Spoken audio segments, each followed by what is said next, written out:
Assalamualaikum warahmatullahi wabarakatuh. Alhamdulillah, salatu wassalamu ala rasulillah, amma ba'd. Kaum muslimin yang dirahmati Allah subhanahu wa ta'ala, setelah beberapa waktu yang lalu ada sebuah postingan kami yang memposting di mana seorang Habib mengatakan bahwa seorang sayyid, seorang zuriat Nabi Muhammad sallallahu alaihi wasallam yang jahil itu lebih utama dibandingkan dengan para ulama. Akan tetapi kali ini lebih parah lagi, di mana Habib tersebut mengatakan bahwasanya Habib yang junun, majnun, Habib yang gila itu dikatakan lebih baik dari ulama. Na'udzubillah min dzalik. Kita simak videonya. Karena itu Ibnu Arabi ditanya, mana yang lebih dahulukan, sayyid jahil atau yang bukan sayyid tapi alim? Sayyid jahil. Kenapa? Karena kalau sayyid ini dikasih penyakit junun. Apa junun itu? Gila. Apakah hilang kesayyidannya? Enggak. Si alim kalau dikasih junun, hilang ilmunya. Syaraful ilim akan hilang dengan junun. Amma syarafun nasab tidak akan hilang. Ma yazul bil junun, dengan junun. Ini masyhadnya lain. Kita lihat kiai-kiai dulu, ya, ulama-ulama di sini dulu, sampai mereka tadi itu bisa mencium bau. Ini bau sayyid ini. Kenapa? Karena melihat khususiyah. Tidak melihat basyariyah, melihat khususiyah. Manin tawat basyariyah tuh, dhaharat khususiyah tuh. Ya. Jadi kalau salah Ki Hasan Genggong itu pernah buat jamuan. Ini ada tamu mulia nih, ada tamu. Bingung gitu, suruh nyediakan makanan, buahan itu, ayo, ini ada tamu. Rombongan tamu datang biasa. Kon mana yang tamu yang mana? Akhirnya, loh, kok ini yang datang kata? Tidak ada yang ketinggalan kamu? Tidak ada yang ketinggalan? Enggak ada, sudah rombongan sudah komplit dari sini. Enggak ada kata dia. Masih ada.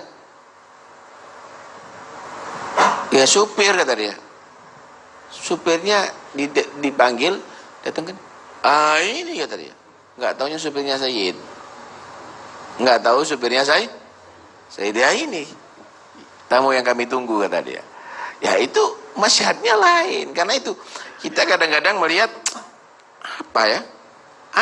Ya karena masyhadnya kamu ada di situ dengan mata kepala, bukan dengan hati.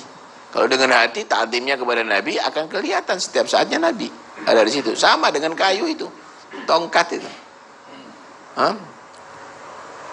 Kalau saya nggak salah, Imam Abu Hanifah waktu dengan Imam Ja'far Shadiq itu, ada tongkat yang dipakai, tongkat lama.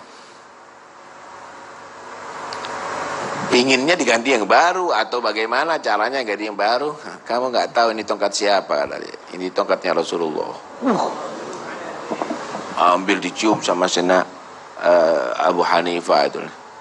Cium jadi apa? Itu adalah kayu. Tahukah kamu yang di jasad ini adalah darah daging Rasulullah. Masya Allah, dicium semuanya Sena Ja'far Shadiq, Sena Abu Hanifah. Nah, karena itu nggak usah kaget kalau ada orang menta'zim tadi itu, karena masyhadnya lain. Jangan kaget ente, jangan kaget. Masyhadnya kita aja, ya, koreksi diri kamu. Hanya motomu aja nih sengkatarak gitu aja. Moto hati maksudnya ya, mata hati.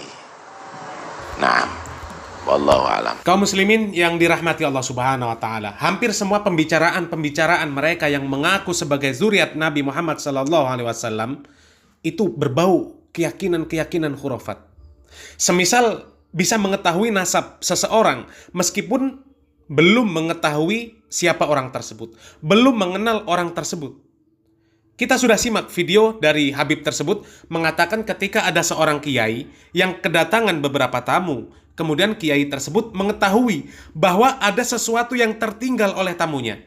Dan ternyata yang tertinggal adalah sopirnya.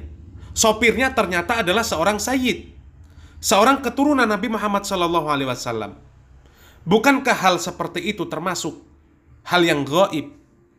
Tiba-tiba bisa mengetahui nasab seseorang. Padahal jelas tidak ada yang mengetahui sesuatu yang gaib kecuali Allah Subhanahu wa taala. Qul la ya'lamu man fis samawati wal ardil ghaiba illallah. Katakanlah wahai Muhammad bahwa tidak ada siapapun di langit dan di bumi yang mengetahui perkara yang gaib kecuali hanya Allah Subhanahu wa taala. Dan ternyata memang di negeri kita ini begitu banyak dukun-dukun yang berkedok sebagai kiai, mengaku mengetahui sesuatu yang gaib dan punya kemampuan-kemampuan khusus, kemampuan supranatural, bisa menghilang, bisa terbang, bisa kebal senjata tajam, bisa kebal peluru, bisa menolak hujan dan sebagainya. Padahal itu semua bohong. Bohong. Banyak yang mereka mengaku kiai tapi aslinya dukun. Entah itu dukun-dukunan atau dukun asli. Akan tetapi kebanyakan adalah dukun-dukunan, dukun palsu yang merusak tauhid kaum muslimin. Kaum muslimin yang dirahmati Allah Subhanahu wa taala, menghargai, menghormati orang lain itu adalah sebuah kewajiban, sebuah keharusan. Dan tidak boleh kita mencela nasab siapapun. Seburuk apapun nasab seseorang, apabila dia bertakwa kepada Allah Subhanahu wa taala, maka dia mulia di sisi Allah Subhanahu wa taala. Dan wajib bagi kita memuliakan orang-orang yang dimuliakan oleh Allah Subhanahu wa taala. Dan jelas di dalam Al-Qur'anul Karim dikatakan bahwasanya manusia yang Allah Subhanahu wa taala muliakan adalah yang bertakwa kepada Allah Subhanahu wa taala. Bukan karena sebab nasabnya.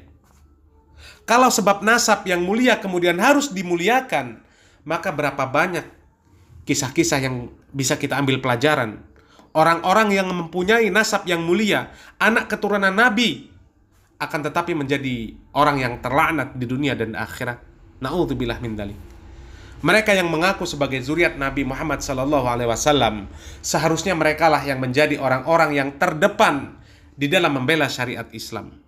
Mengikuti cara bagaimana kakek mereka beragama. Bukan justru menyelisihi cara beragama kakek mereka alaihi wassalatu wassalam. Dengan mereka banyak berbuat kesyirikan, meminta-minta di kuburan, membuat amaliyah-amaliyah bid'ah, membuat konser-konser solawat. Solawat itu amaliyah yang mulia. Bahkan Rasulullah SAW mengatakan, barang siapa yang bersolawat kepadaku, maka Allah Subhanahu wa taala bersolawat kepadanya 10 kali. Bahkan Allah Subhanahu wa taala mengatakan di dalam Al-Qur'anul Karim, "Innallaha wa malaikatahu yusholluna 'alan nabi. Ya ayyuhalladzina amanu shollu 'alaihi wa sallimu taslima." Wahai orang-orang yang beriman, sesungguhnya Allah dan para malaikat semuanya bersolawat kepada Rasulullah sallallahu alaihi wasallam, maka bersolawatlah kalian. Lalu bagaimana amaliyah yang mulia kemudian menjadi sebuah konser yang melaksanakan perkara-perkara yang melanggar aturan Islam, berjoget-joget, naudzubillah min dzalik. Belum lagi banyak mereka yang mengaku sebagai zuriat Nabi Muhammad SAW ternyata berpemahaman Syiah. Oleh karenanya, siapapun yang mengajarkan kebaikan, maka dia dimuliakan. Dan para ulama adalah orang-orang yang paling harus kita muliakan, karena merekalah yang mengajarkan kebaikan kepada manusia. Meskipun tidak ada sama sekali nasab sebagai keturunan Nabi Muhammad SAW, akan tetapi merekalah pewaris para nabi. Innal ulama hum warasatul anbiya. Sesungguhnya para ulama, mereka adalah pewaris para nabi. Dan sesungguhnya nabi tidak mewariskan dinar dan dirham, tapi yang diwariskan adalah ilmu, bukan pula mewariskan nasab. Bahkan Nabi Muhammad SAW pernah mengatakan kepada Fatimah, "Wahai Fatimah binti Muhammad SAW, aku bisa memberikan harta kekayaan, harta dunia kepadamu, akan tetapi aku tidak bisa menyelamatkanmu dari siksa Allah selama-lamanya." Artinya nasab tidak bisa menyelamatkan seseorang dari ancaman Allah Subhanahu wa taala. Dan menjadi lebih aneh ketika mengaku zuriat Nabi, meskipun orang yang majnun harus lebih diutamakan. Ini perkataan yang sesat dan menyesatkan. Dan ternyata banyak kaum muslimin yang termakan doktrin ucapan yang seperti ini. Mereka mengagung-agungkan orang yang disebut sebagai zuriat Nabi yang diberikan penyakit gila. Bahkan sebagian kaum muslimin, mereka menjadi pentafsir, menjadi mufassirin. kaul-kaul orang majnun tersebut. Perkataan yang tidak bisa dicerna, mereka artikan.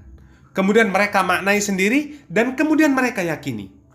Yang seperti itu adalah keyakinan-keyakinan batil. Tidak boleh diikuti. Bagaimanapun baiknya garis nasab seseorang, ketika dia menyelisihi sunnah Rasulullah SAW, maka dia adalah orang yang celaka. Dan seburuk apapun garis nasab seseorang, apabila dia mengikuti agama Rasulullah SAW, mengikuti dengan baik, maka dialah orang yang dimuliakan oleh Allah Subhanahu wa Ta'ala. Semoga bermanfaat. Barakallahu fikum. Wassalamualaikum warahmatullahi wabarakatuh. Harus belajar dengan keturunan Nabi. Keturunan Nabi kalau pemahamannya tidak sama dengan Nabi, jangan belajar dari dia. Yang paling penting itu pemahamannya memiliki mata rantai.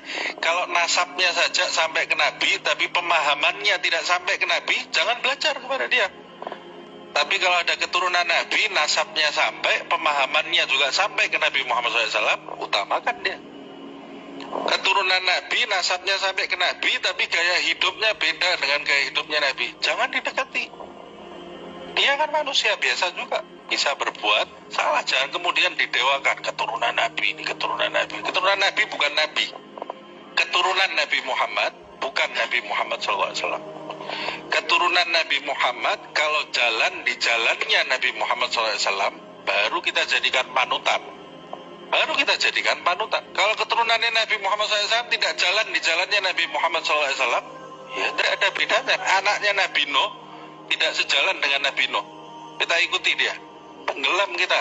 Naik gunung bareng dia, tenggelam kita bersama orang-orang yang tenggelam. Itu anaknya Nabi, bukan keturunannya lagi, ya. Anaknya Nabi.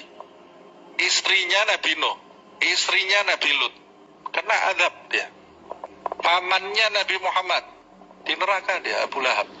Pamannya Nabi Muhammad ini dekat loh nih, sezaman dengan dia, pamannya Nabi Muhammad. Nah ini yang ada zaman sekarang ini sudah keberapa keturunan ini? Nanti dulu, jangan spekulasi, ini masalah agama ini ya. Loh, harus menghormati, wajib menghormati, wajib dihormati. Tapi kalau diikuti seakan-akan dia ini seperti Nabi, tidak ada salahnya, nanti dulu. Kalau salah ya harus salah, kalau benar harus benar. Nabi Muhammad sendiri, Sayyidah Fatimah anaknya sendiri, kalau Fatimah mencuri, aku akan hukum, aku akan potong tangannya, kata Rasulullah. Kalau Fatimah ini anaknya yang paling dicintai, kalau Fatimah mencuri, aku potong tangannya Fatimah. Tapi tidak mungkin Fatimah itu mencuri. Itu permisalan yang dibuat oleh Nabi Muhammad SAW. Kalau dia salah, salah. Kalau benar, benar. Kalau benar, harus kita dukung. Kalau salah, ya jangan didukung. Kalau salah, kamu didukung, tenggelam kamu sama dia.